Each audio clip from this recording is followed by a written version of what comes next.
Bienvenidos a la economía de DW, soy Juliana González. Por primera vez desde el asesinato de Brian Thompson, gerente de la aseguradora United Health, en las calles de Nueva York, el director general del grupo, Andrew Whitty, se pronunció al respecto en un artículo del New York Times. Whitty aseguró que el sistema de salud estadounidense no es perfecto, dijo textualmente, y que las decisiones de cobertura no se entienden bien y que es hora de repararlo. El asesinato de Thompson el pasado 4 de diciembre ha puesto sobre la mesa el malestar y la frustración de muchos estadounidenses con las aseguradoras, en particular con las denegaciones de tratamientos médicos y las reclamaciones. Y el asesinato de Thompson pone el foco sobre dos asuntos que aquejan a la sociedad estadounidense: las deficiencias del sistema de seguros médicos y la violencia armada. Y nosotros nos vamos hasta Nueva York para hablar de las aristas de este tema con mi colega Ana Nieto.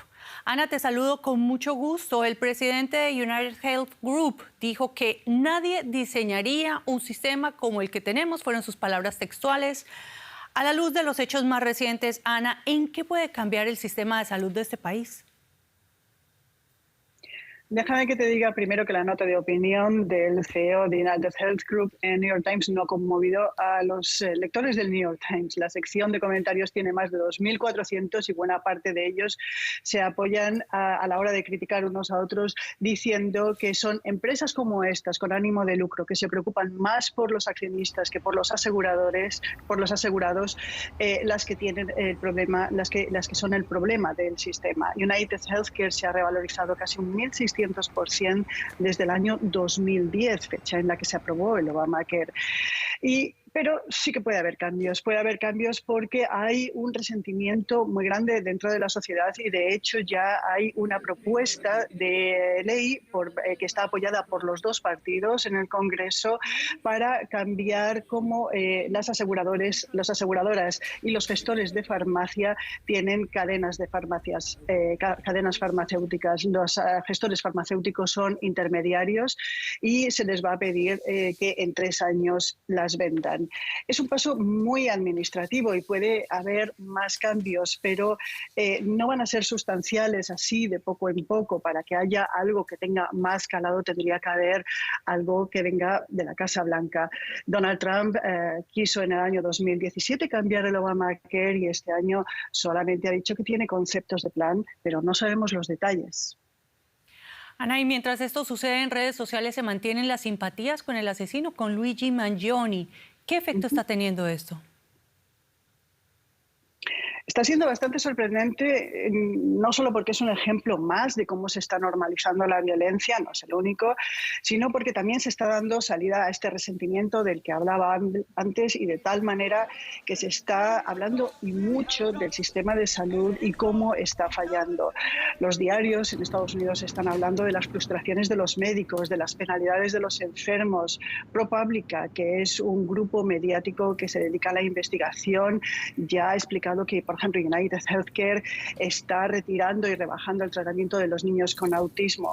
El otro efecto, por ejemplo, es que las empresas están reforzando las seguridades de sus altos ejecutivos, máximo porque han aparecido pósters con fotos bajo la mención de "se busca" en Wall Street. Ana Nieto, muchas gracias por estos análisis y hasta la próxima. Gracias.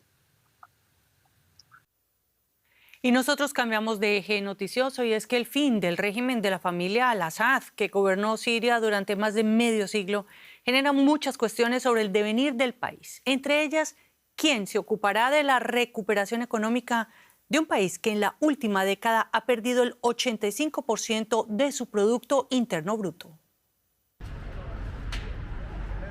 La guerra civil que asola Siria desde 2011 ha dejado la economía del país devastada. Con la caída del régimen de Assad, todo se centra en la reconstrucción. Pero los retos para sus ciudadanos son colosales. Desde el inicio del conflicto, el Producto Interno Bruto de Siria se ha contraído en una década casi un 85%, tomando los datos de finales de 2021. Las pérdidas acumuladas por el conflicto sirio ascienden a casi 325.000 millones de dólares. Si lo comparamos con el PIB de Siria en 2010, las pérdidas son unas 5 veces superiores a los valores antes de la guerra. Así de grave ha sido su deterioro. El sector petrolero, antaño clave para la economía siria, podría ser fundamental en su recuperación. Siria exportó mucho tiempo crudo, una fuente principal de ingresos. Pero desde 2011 el país ha pasado a depender en gran medida de las importaciones para cubrir sus necesidades energéticas. Lo que yo esperaría es que muchas de las empresas internacionales empezaran a volver a sus plataformas petrolíferas en Siria.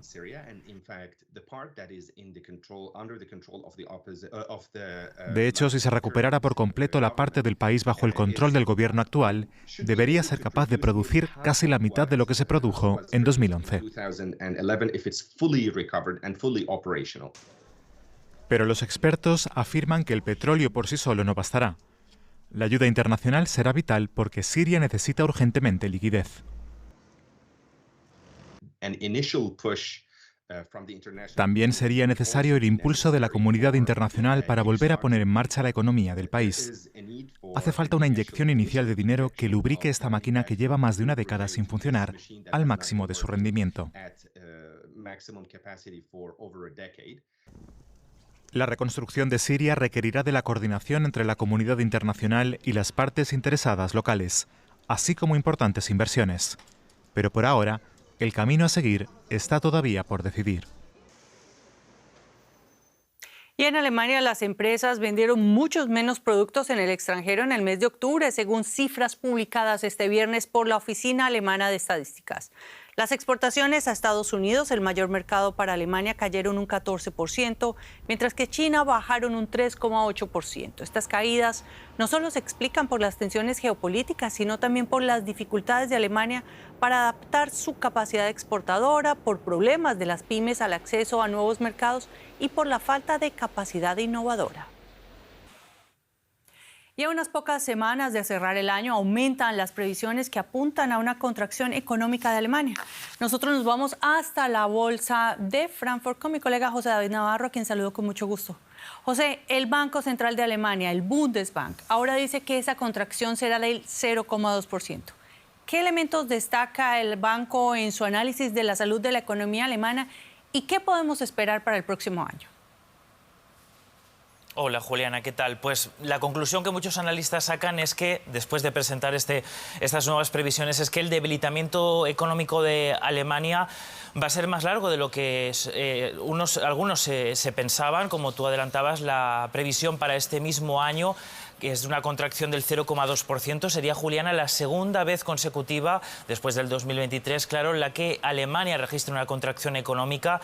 Y atención, porque para el 2025 el Bundesbank reduce en 9 décimas la previsión de crecimiento hasta un mero crecimiento de solo el 0,2%. El Banco Central de Alemania, Juliana, apunta a los vientos en contra, pero también a los problemas estructurales. Recordar que uno de los temas centrales de la campaña electoral para las elecciones de febrero es qué hacer con ese freno de deuda, si modificarlo, reformarlo o no, para liberar dinero necesario para las inversiones. Y otro punto importante, Juliana, que ha destacado el Banco Central de Alemania, es que ese consumo interno de los alemanes, que antes se pensaba que era uno de los motores que podía salvar a la economía, el Bundesbank, apunta que ya no lo es.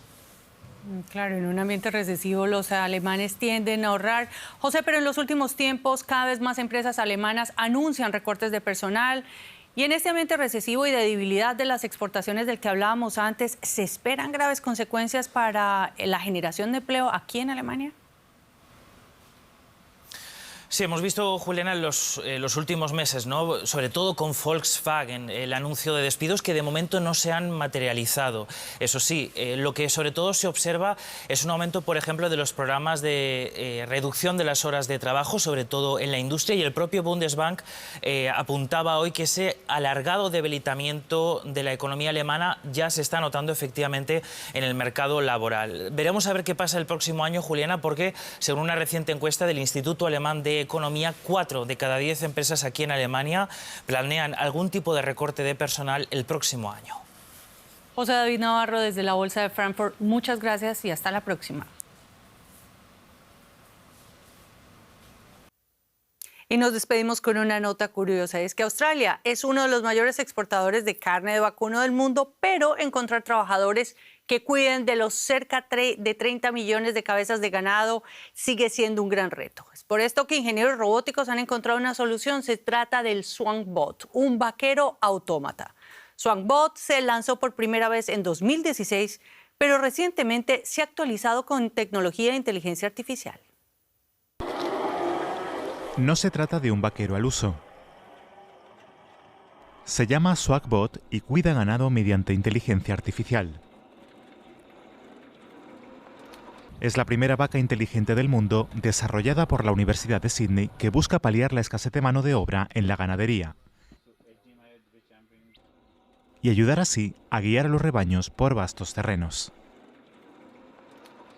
Una vez que los animales se acostumbren al robot, los seguirán a todas partes, tanto si se desplaza a ciertas praderas donde el ganado puede alimentarse, como si se detiene, el rebaño replicará sus movimientos y podrá pastar donde el robot decida. Con sensores y visión láser que recopilan información, SwankBot es capaz de controlar constantemente el estado vital de las vacas, además de buscar el mejor alimento para ellas. Esto nos permite saber qué partes de los pastos son mejores para su nutrición, si algún ejemplar del ganado está preñado y si necesita de una mejor alimentación, especialmente en los últimos 3 meses. SwankBot forma parte de una tendencia cada vez mayor en el uso de la robótica en la ganadería y la agricultura. Unos pastores tecnológicos que pronto podrían estar desplegados por todo el mundo. Y con estos vaqueros robots nos despedimos. En nombre de todo el equipo de Noticias, gracias por elegirnos y hasta la próxima.